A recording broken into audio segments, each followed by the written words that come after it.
नमस्कार दोस्तों, आज तारीख है 8 अगस्त 2025, दिन शुक्रवार, हिंदी तिथि श्रावण शुक्ल पक्ष चतुर्दशी। तो आइए अब बात कर लेते हैं देश विदेश से जुड़ी ताजा खबरों के बारे में।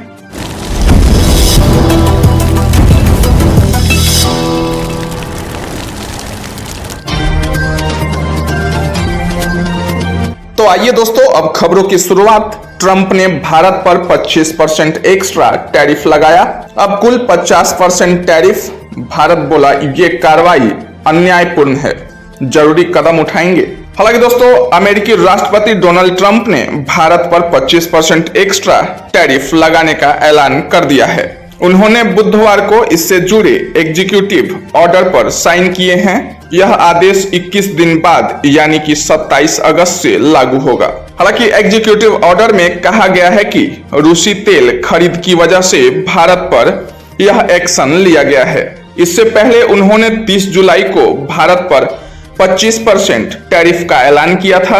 अब भारत पर कुल 50% टैरिफ लगेगा। हालांकि भारतीय विदेश मंत्रालय ने इस कार्रवाई को गलत बताया है। बता दें कि विदेश मंत्रालय का अमेरिका को जवाब दिया गया है। हालांकि विदेश मंत्रालय ने अमेरिका को जवाब दिया है। अमेरिका ने हाल ही में भारत के रूस से किए जा रहे तेल आयात को निशाना बनाया है। हमने पहले ही साफ कर दिया है कि हम बाजार की स्थिति के आधार पर तेल खरीदते हैं और इसका मकसद 140 करोड़ भारतीयों की ऊर्जा सुरक्षा सुनिश्चित करना है। यह बहुत दुर्भाग्यपूर्ण है कि अमेरिका भारत पर अतिरिक्त टैरिफ लगा रहा है, जबकि कई और देश भी अपने हित में यही काम कर रहे हैं। हालांकि हम दोहराते हैं कि यह कदम अनुचित, नाजायज और गलत है। भारत अपने राष्ट्रीय हितों की रक्षा के लिए हर जरूरी कदम उठाएगा। हालांकि दोस्तों, खबरों में आगे बता दें कि राहुल बोले ट्रंप का 50% टैरिफ इकोनॉमिक ब्लैकमेल है। बेहतर होगा कि मोदी अपनी कमजोरियों को जनता के हितों पर हावी ना होने दें। हालांकि बता दें कि राहुल गांधी ने बुधवार को रूसी तेल खरीदने पर भारत पर 25% एक्स्ट्रा टैरिफ लगाने के लिए अमेरिका की आलोचना की है। साथ ही इसे भारत सरकार को अनुचित व्यापार समझौते के लिए धमकाने के लिए इकोनॉमिक ब्लैकमेल करार दिया है। हालांकि सोशल मीडिया एक्स यानी कि ट्विटर पर एक पोस्ट में प्रधानमंत्री नरेंद्र मोदी पर भी निशाना साधते हुए लिखा कि पीएम को अपनी कमजोरी को भारतीय लोगों के हितों पर हावी नहीं होने देना चाहिए। हालांकि राहुल का यह बयान अमेरिकी प्रेसिडेंट ट्रंप के भारत पर 25% एक्स्ट्रा टैरिफ लगाने के ऐलान के बाद आया है। इससे पहले 30 जुलाई को भारत पर 25% टैरिफ का ऐलान किया गया था। जम्मू कश्मीर सरकार ने झूठ और अलगाववाद का प्रचार करने वाली 25 किताबों पर प्रतिबंध लगाया है। हालांकि बता दें दोस्तों कि गृह विभाग द्वारा जारी एक आदेश में कहा गया है कि यह साहित्य शिकायत, पीड़ित होने और आतंकवादी की संस्कृति को बढ़ावा देकर युवाओं के मानस पर गहरा प्रभाव डालेगा। इसलिए इन किताबों को भारतीय नागरिक सुरक्षा संहिता 2023 की धारा 98 के अनुसार जब्त घोषित किया जाना चाहिए। मंत्रालय के लिए 1500 करोड़ किराया चुका रही है सरकार। मोदी बोले डेली 8 से 10,000 कर्मचारियों का आना जाना है। कर्तव्य भवन से यह परेशानी दूर होगी। हालांकि बता दें दोस्तों कि प्रधानमंत्री मोदी ने दिल्ली में कर्तव्य भवन का उद्घाटन किया है। यह कॉमन सेंट्रल सेक्रेटरिएट यानी कि CSS की 10 में से पहली बिल्डिंग है। हालांकि पीएम ने कहा है कि कर्तव्य भवन में विकसित भारत की नीतियां बनेंगी।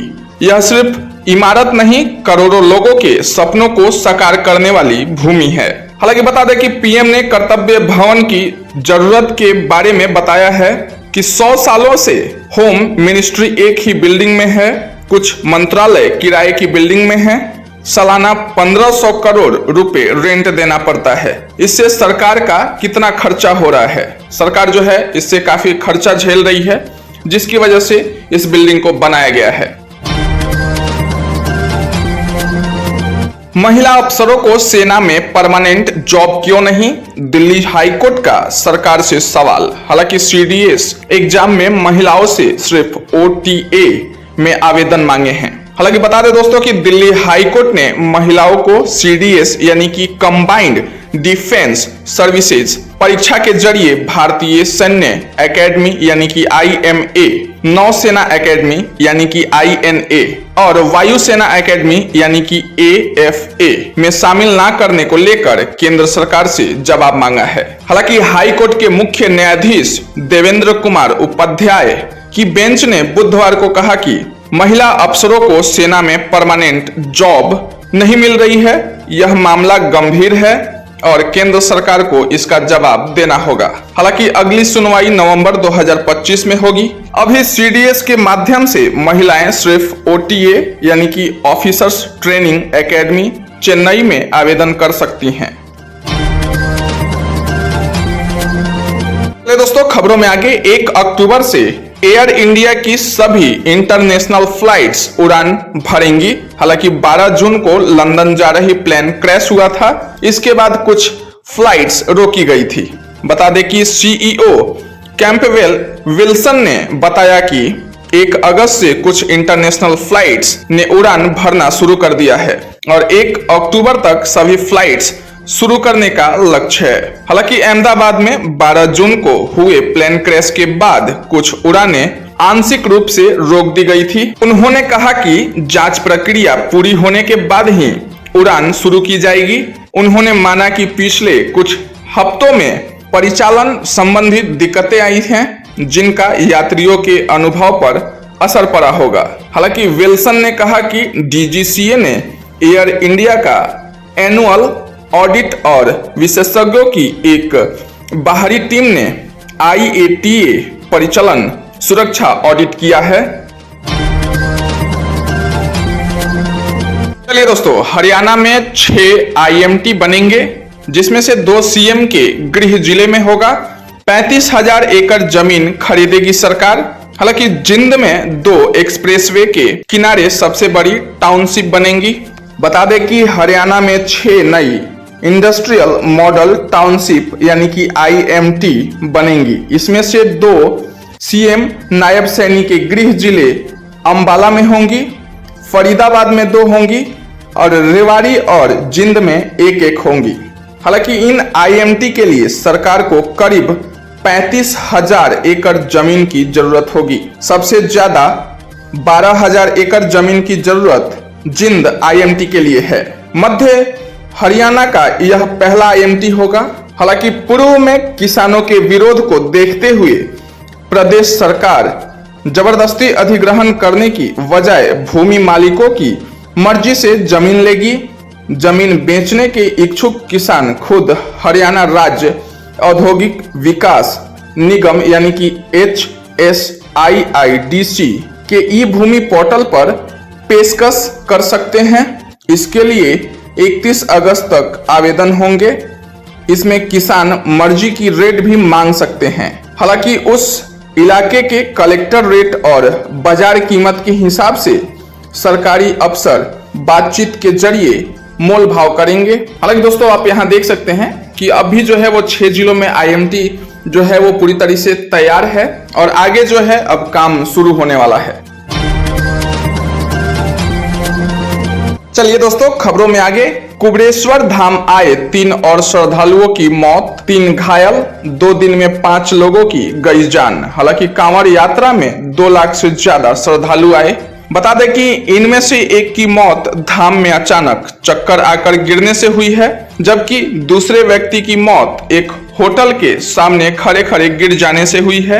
एक शख्स की मौत का कारण हार्ट अटैक बताया जा रहा है। वहीं एक महिला को अचेत हालत में जिला अस्पताल लाया गया है, जबकि अलग अलग कारणों से 3 लोग घायल हो गए हैं।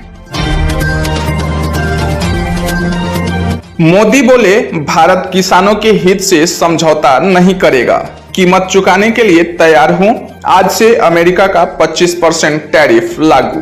हालांकि पीएम मोदी ने गुरुवार को दिल्ली में आयोजित MS स्वामीनाथन शताब्दी अंतर्राष्ट्रीय सम्मेलन में हिस्सा लिया है। हालांकि पीएम नरेंद्र मोदी ने गुरुवार को अमेरिकी टैरिफ का जिक्र किए बिना कहा कि हमारे लिए अपने किसानों का हित सर्वोच्च प्राथमिकता है। भारत अपने किसानों, पशुपालकों और मछुआरे भाई बहनों की हित के साथ कभी भी समझौता नहीं करेगा। उन्होंने कहा कि मैं जानता हूं कि व्यक्तिगत रूप से मुझे बहुत बड़ी कीमत चुकानी पड़ेगी, लेकिन मैं इसके लिए तैयार हूं। पीएम मोदी का यह बयान अमेरिका के भारत पर 50% टैरिफ के ऐलान के एक दिन बाद आया है। दरअसल अमेरिका भारत के एग्रीकल्चर और डेयरी सेक्टर में अपनी शर्तों के साथ एंट्री चाहता है। कई दौरे की मीटिंग के बाद भारत इस पर तैयार नहीं है। हालांकि मोदी ने यह भी कहा कि किसानों की आय बढ़ाना, खेती पर खर्च कम करना, आय के नए स्रोत बनाने के लक्ष्यों पर हम लगातार काम कर रहे हैं। आइए दोस्तों, अब खबरों में आगे बात करते हैं कि अमेरिका में 100 साल में सबसे ज्यादा टैरिफ, हर अमेरिकी को सालाना 2 लाख का नुकसान हो रहा है। दुनिया पर मंदी का खतरा बढ़ा। बता दें कि अमेरिकी राष्ट्रपति डोनाल्ड ट्रंप ने अपने दूसरे कार्यकाल में पहली बार विदेशी सामानों पर टैरिफ लगाने का ऐलान किया है। इसका सीधा असर अमेरिका के शेयर बाजार पर पड़ा है। लोगों को डर लगने लगा है कि इससे सामान महंगे हो जाएंगे, कारोबार पर असर भी पड़ेगा। हालांकि इस डर की वजह से निवेशकों ने अपने शेयर तेजी से बेचने शुरू कर दिए हैं। नतीजा यह हुआ है कि अमेरिकी शेयर मार्केट अचानक गिर गया है। डाउ जोन्स, S&P और नैस्डैक जैसे मार्केट इंडेक्स में 2 दिन में 10% से ज्यादा की गिरावट आई है। तो वहीं अगली खबर दोस्तों, कौन होना चाहिए बिहार का सीएम? तेज प्रताप ने दिया क्लियर जवाब, नहीं लिया तेजस्वी का नाम। बता दें कि दरभंगा के बहेड़ी में पूर्व मंत्री तेज प्रताप यादव ने लोगों से सही मुख्यमंत्री चुनने का आग्रह किया है, जिससे सामाजिक न्याय मजबूत होगा। उन्होंने रोजगार, स्वास्थ्य और शिक्षा पर ध्यान देने वाले व्यक्ति को वोट देने की अपील की है, ताकि लोगों का पलायन रोका जा सके। हालांकि तेज प्रताप ने कहा है कि वे अपने पिता को गुरु मानते हैं और उनके सामाजिक न्याय के साथ न्याय के पथ पर चल रहे हैं। बता दें कि तेज प्रताप ने आगे कहा कि वैसे तो हम अभी राजद से अलग हैं, लेकिन आप लोग इस चुनाव में वैसे आदमी को वोट दें जो रोजगार, स्वास्थ्य, शिक्षा के बारे में काम करे, ताकि लोगों के प्रवासन पर रोक लग सके। उन्होंने कहा कि केवल भाषण देने से सामाजिक न्याय नहीं होता। दलित, गरीब गुरबा यदि बीमार है तो उसकी जिंदगी को बचाइए, वह जिंदा रहेगा तो वोट देगा। कोई बीमार है तो उसको हमारे आवास पर लेकर आइए, उसका इलाज हम कराएंगे। हालांकि युवाओं से आह्वान करते हुए कहा कि केवल राजनीति नहीं कीजिए, लोगों की समस्या को जानिए, उसको उठाइए और समाधान कराइए। वर्तमान सरकार लूट खसोट में लगी है। चाचा जी पूरी तरह फेल हैं। रोज हत्या व दुष्कर्म की घटनाएं हो रही हैं। अस्पताल में घुसकर अपराधी गोली मार रहे हैं।